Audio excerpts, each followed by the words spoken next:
हमारे सामाजिक जीवन में समय समय पर सभ्यता के विस्तार के साथ परिवर्तन होता रहा है। आज भी कह सकते हैं, आज और भी समाज सुधार की और सामाजिक परिवर्तन की अपेक्षा है। हम कानून के शासन में जी रहे हैं, हम एक संविधान के दायरे में जी रहे हैं, हम अपने द्वारा निर्वाचित सरकारों का चयन कर रहे हैं। फिर भी समाज में मूलभूत बुराइयां व्याप्त हैं और सत्ता शासन के आंख के नीचे कानूनों का पालन नहीं होता। हम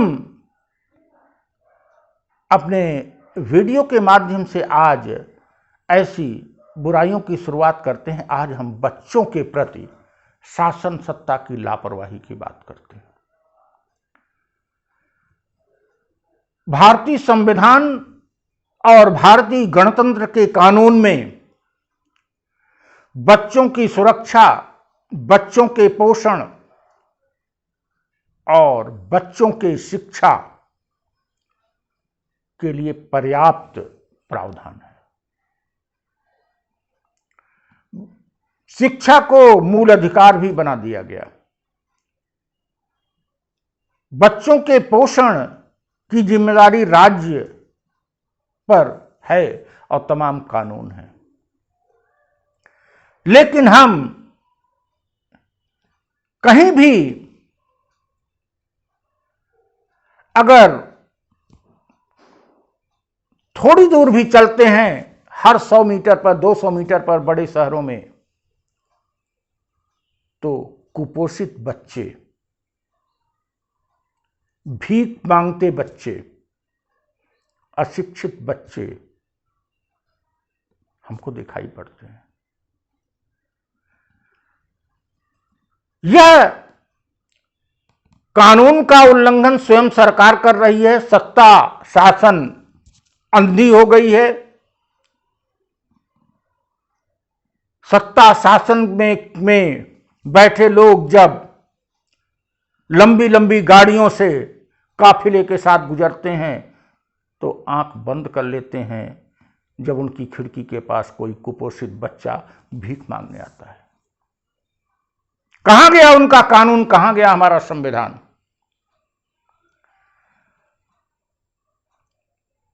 हम किसी भी महानगर में जब भी गए हैं तो कोई महानगर इस अमानवीय, इस असंवेदनशीलता, सत्ता की असंवेदनशीलता से अछूता नहीं है। जब कोई एक छोटा बच्चा निरीह सा भीख मांगता हुआ कार की खिड़की पर आता है, तमाम संवेदनशील लोग किम कर्तव्य विमूढ़ हो जाते हैं। हम उसको पैसे देकर इस कार्य को बढ़ावा दें, हम उसको पैसे देकर 10 बच्चों को और अपने खिड़की के सामने बुला लें कि हम उसको डांट कर भगा दें। तीनों ही स्थितियां विकट हो जाती हैं।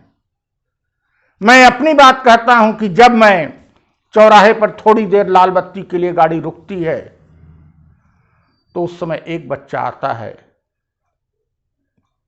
तो लगता है कि उसकी कैसे सहायता करें। हमारे पास 30 सेकंड, 40 सेकंड, 1 मिनट का समय है। लेकिन जब कभी एक बच्चे को 2 रुपए, 5 रुपए दिया तो तुरंत ही 5 बच्चे और आ जाते हैं। फिर लगता है बच्चों को हम देकर भिक्षावृत्ति को बढ़ावा दे रहे हैं। लेकिन अगर बच्चों को वो मांगते रहें, उनको डांटिए ना तो हटते नहीं, हम अमानवीय हो जाते हैं। स्वाभाविक रूप से यह निहायत आधारभूत समस्या है।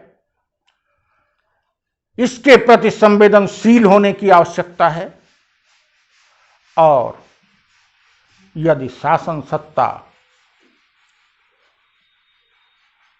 वोट मांगते समय लाखों लाखों करोड़ों करोड़ों शराब पर और ब्राइबरी के रूप में वोट खरीदने के लिए व्यय करती है और इस मुद्दे पर ध्यान नहीं दे रही है, तो हम सत्ता पाने का इंतजार नहीं कर सकते। हम सत्ता पाने का इंतजार नहीं करेंगे, हम सत्ता को मजबूर करेंगे, शासन को मजबूर करेंगे कि अंधे मत बनो, अपनी आंख को खोलो, बहरे मत बनो, कान को खोलो, और अगर अंधे और बहरे बनना है तो भाग जाओ। हम एक व्यापक अभियान चलाने की सोच रहे हैं और वह व्यापक अभियान सोशल रिफॉर्मर के रूप में अगर हम करेंगे तो हमारी सीमाएं होंगी। हम सोशियो पॉलिटिकल रिफॉर्मर के रूप में करेंगे, ए bit in between social reformer and activist. Neither I am going to make my party activist, neither I want to make our party limited only to social reform. हम शासन सत्ता के सहयोग के बिना, शासन सत्ता की आंख को खोले बिना इस बुराई को दूर नहीं कर सकते, और जब तक ये बुराई दूर नहीं होगी तब तक हमारी अगली पीढ़ी हमारे देश का और हमारे मानवीय मूल्यों का कैसे सम्मान होगा। हम शीघ्र ही इसके लिए एक व्यापक योजना बनाने की सोच रहे हैं और जल्द ही इसकी घोषणा करें या न करें, लेकिन हम काम करना शुरू कर देंगे। Thank you.